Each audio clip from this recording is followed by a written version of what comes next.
the next questions say, use the definition of the logarithmic function to find x.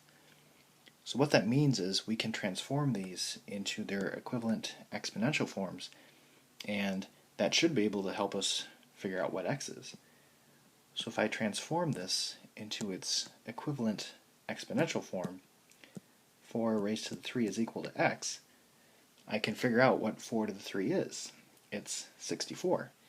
So x is equal to 64. For 30, 7 raised to the x is equal to 1 over 49.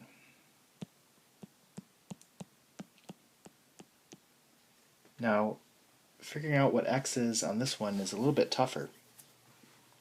So I kind of need to do this in two parts. First of all, to get from 7 to 49, I need to square it.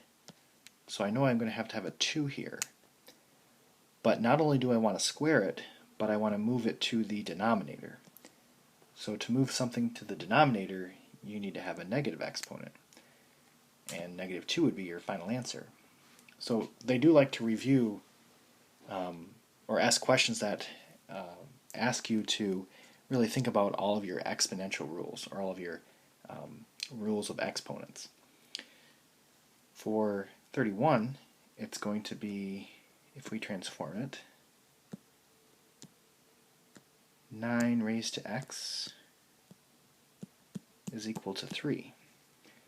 So again, they're asking you to kind of look back at your exponent rules, and to get from 9 to 3, we want to square root that. And a square root as an exponent is 1/2. So x is equal to 1/2. And then lastly, on 32, if I take x raised to the 4 and set it equal to 16, what raised to the 4th equals 16? That would be 2.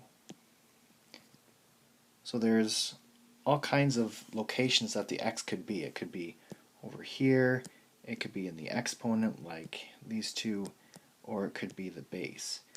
But you kind of have to just look at it and figure out what number makes sense there.